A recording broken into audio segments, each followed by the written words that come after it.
Guys, good morning, welcome back to our channel. তো আজ হচ্ছে শনিবার, বেলা ওই 1টা হবে। আর এখানে আমি রেডি হয়ে গেছি, যাচ্ছি হলো দাদার এখানে। কারণ মারা চলে যাবে যেহেতু কাল রোববার। তো এই মা বলছিল যে যাওয়ার আগে আয়, একটু দেখা করে যা, দেখা হোক। মাও ইচ্ছে করে, তো আমারও ইচ্ছে তো করে, কেন ইচ্ছে করবে না। কিন্তু সবচেয়ে প্রবলেমটা হলো গিয়ে আবার দেখবো, আবার খারাপ লাগবে। তো তাই যেতে চাইছিলাম না, কিন্তু মা বারবার বলছিল, তো যেতে হয়েছে। আর এদিকে এই ব্যাগটার মধ্যে দেখছিলে, ওখানে আমি এত বড় ব্যাগ নিয়েছি, কিছু না, হেলমেট ছিল আর এক জোড়া কাপড়, তার জন্য এত বড় একটা ব্যাগ নিতে হচ্ছে, যেহেতু আসার সময় শুভমের সাথে আসবো। তো আর ওয়াশিং মেশিনটা যে দেখলে, ওটা আমি নাই করে হলেও দিয়েছি সকাল 9:30। প্রথমে লাইট চলে গেল 2 ঘন্টা, তারপর জল চলে গেল, তো হয়নি। 15 মিনিটের মতো হয়ে আমি বন্ধ করে এখন যাচ্ছি, কারণ দেরি হয়ে গেছে।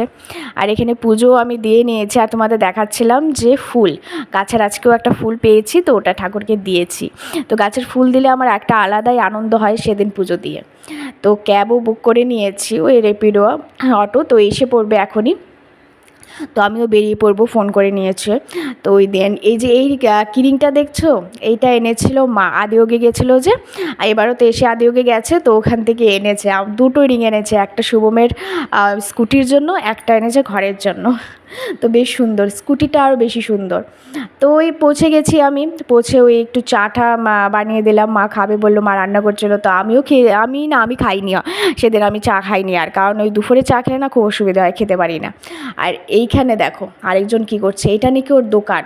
ওই ব্যালকনি দিয়ে বেরিয়ে এই ঘরের জানলাটি যে আছে, ওটা হলো ওর দোকান। তো এইদিকে যে থাকবে সেটা হলো ওর কাস্টমার, ও যে তাও কি ওষুধের দোকান, কিন্তু আবার জিগাবে কি লাগবে আপনার, আপনি করে পুরো একটা পাকা। এই দেখো, এখন ওর ঠাম্মির হাত ব্যথা, তো তো ঠাম্মিকে ওষুধ দিচ্ছে। তো মার হাতটা প্রচণ্ড ব্যথা, রান্না করতে করতে প্রচণ্ড, মানে একটু মার আগের থেকে একটু প্রবলেম আছে হাতের নার্ভের, তো এখন আর সোজা করতে পারছে না, তো ওই ছেঁক দিচ্ছে। আর এখানে বানিয়েছিল পিঠে, তো সেটা বানিয়ে নাকি হাতটা ব্যথা হয়ে গেছে। তো ভেবেছে যাওয়ার আগে সবাইকে একটু বানিয়ে দেয়, যে পুলি পিঠা বানিয়েছে, আর উপরে পাটি সাপটা, এইসব বানিয়েই মা কি একটু হাতে নড়াচড়া বেশি যদি করে একটু প্রবলেম হয়। আর এদিকে বাবাকেও আমি ভাতটা দিয়ে দিয়েছি, বাবা খেয়ে নিচ্ছে। আর রান্নাতে ছিল আজকে অনেক কিছু, অনেক কিছু রান্না করেছিল, আর সেগুলো দেখাতে পারিনি, কারণ ধোঁয়ানা দিয়ে ঘর মুছছিল, তাই মানে যেতে পারিনি আর কি। আর এদিকে মাকে আমি একটু গুছিয়ে দিচ্ছি কাপড় চোপড়, তো গোছানো হয়ে গেছে। তো এখন রেখেছে গোছানো আর কি, লাস্ট মোমেন্ট পর্যন্ত গোছানো ছিল, দেখবে।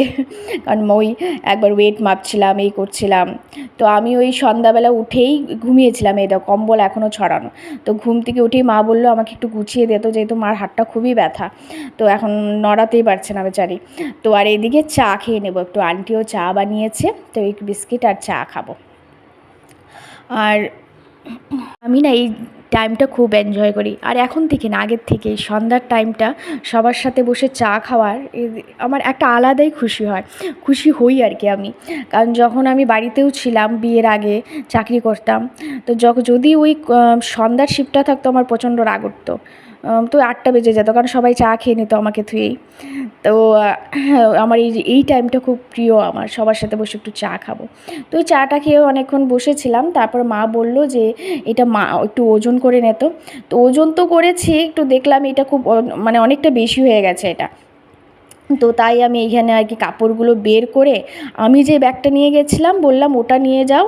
তো ওটাতে, কারণ বাবা 7 কেজি নিতে পারবে, 8 কেজি, মা 8 কেজি, আর এদিকে 14 তো 14 তো হয়ে গেছে, মারও একটা 7 কেজি আছে। তো তাই বাবাকেও আমি আমার ওই ব্যাগটার মধ্যে ঢুকিয়ে কাপড়, ওটাকেও 7 কেজি বানিয়ে দিয়েছি। কারণ এত দূর যাবে, কারণ যদি কিছু প্রবলেম হয় আরও একটু মুশকিল, কম বেশি যদি ওখানে গিয়ে করতে হয়। আর এইদিকে শুভমও এসে গেছে অফিস থেকে, আর ও তো যেহেতু চা খায় না, তো ভাবলাম কফি বানিয়ে দিই। পুরো আস্তে আস্তে আজ অনেকটা লেট হয়ে গেছিলো। তো আজকে যেহেতু বলেছিল একটু তাড়াতাড়ি আসবে, কারণ একটু মা বাবার সাথেও টাইম স্পেন্ড করবে, কিন্তু অফিসের চাপে আর আসতে পারেনি, অনেকটাই দেরি হয়ে গেছে ওর। তো এখানে ওই এখন ওকে যে মা পিঠে বানিয়েছিল, তো পিঠে দিয়েছি, ওর তো ফেভারেট পুলি পিঠে, তো এখানে এসে পেয়েও গেছে। তো ভুজিয়া, তারপরে একটু পিঠে দিয়েছি। এগুলো হচ্ছে নিউজ। আর আমি ভাবছি যে মা বাবা তার কিছু ঘন্টা আছে, তারপর তো চলে যাবে। তো এই কারণেই আমি যেতে চাইছিলাম না, কিন্তু মা বারবার বলছিল, তো মার কথা ফেলতেও পারছিলাম না। 1 2 3 স্টার্ট। ভাল লাগে না রে, আমার ভাল লাগে না রে, আমার ভাল লাগে না রে, আমার ভাল লাগে না রে, শনিবার ভাল লাগে না, মঙ্গলবার ভাল লাগে না, রবিবার ভাল লাগে না, সোমবার ভাল লাগে না, ভাল লাগে না। তো কোন বার ভাল লাগে? লাইনে কি ছিল? সোজা পথে সবাইকে তো জীবনে কাদা খায় আর ভাল লাগে না, শনিবার ভাল লাগে না, মঙ্গলবার ভাল লাগে না। কোন বার ভাল লাগে? এই গানটাই এরকম। এই কি গানটাই এরকম, কিছুই ভাল লাগে না। না না, তোমার ভালো লাগে, সব বার ভাল লাগে? বাবা কি একটা জাবরা ফ্রেন্ড শুনে যেত? কেন? জাবরা ফ্রেন্ড বানায় এখন তো জানে না না জানো তো? না না, গোলু তো জানে, আমরা জানি না। না বলে দাও। যে একটা যে গান দেয় যে টিভিতে টিকটি পম পম পম পম তুইটা জানি না, পুরো গানটা জানি না। জাবরা ফ্রেন্ডটা জাবলা গান তুইটা পুরো আইরে যাবার বাইরে কিন্তু লাস্টটা ওই যে অনুপম রয় যে গায় ওটা গাও অনুপম। এই অনুপম রয় যেটা গায় ওটা গাও হাইরে জাবরা কিন্তু লাস্টে বুঝে পাইনি। পারো এটাই ইচ্ছে করছে এখন যে গানটা করলাম।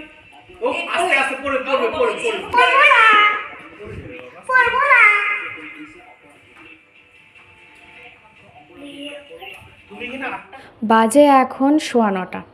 তো এদিকে সব প্যাকিং করা শেষ, ওই আবার মেপে টুপে সব কিছু করে একদম সামনে এনে রেখে দিয়েছে। আবার দেখো একটা রিবনও বেঁধেছে যাতে চিনতে সুবিধে হয়, কারণ ওই বেল্টে যদি চিনতে না পারে, একই যদি ব্যাগ থাকে আমাকেও বেঁধে দেয়, আমাকেও কিছু একটা সিম্বল দিয়ে দেয়। আর এদিকে দেখো আরেকজন দাদুর কুলে গিয়ে বসে আছে।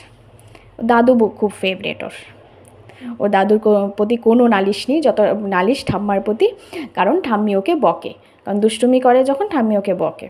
তো ওই দাদুর কোলে উঠে বসে আছে। এদিকে আমি একটু মুড়ি ধুয়ে ছাতু আর গুড় দিয়ে দিচ্ছি বাবাকে।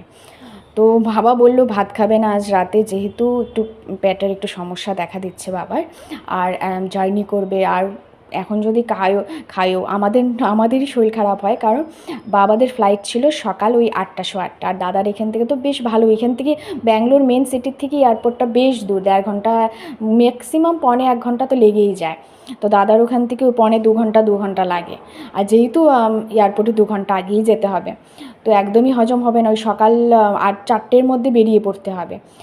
তো বাবা বললো যে না, আমি আর কোনো ভাত ঠাত কিছু খাবো না, আমাকে এইটাই দেয়। তো ওই আমি আর কি একটু মেখে টুকে দিচ্ছিলাম বাবাকে।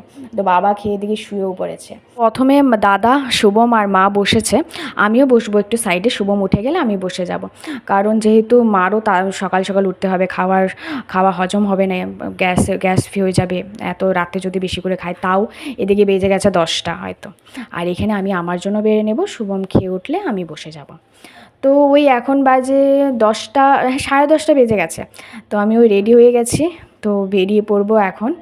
তো এইটা অবভিয়াসলি একটু টাফ টাইম মার জন্য, আমার জন্য, বাবার জন্য, তো কিছু করার তো নেই, আর তো মন শক্ত করে বেরিয়ে পড়েছি আর কি, এদিকে ওদিকে না দেখে।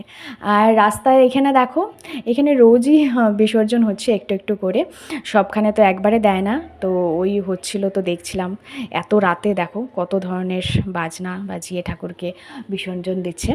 তো আজকের ব্লগ তবে এই অবধি। আজকের ব্লগ যদি ভালো লেগে থাকে তাহলে like, share, comment and subscribe করে পাশে থেকো।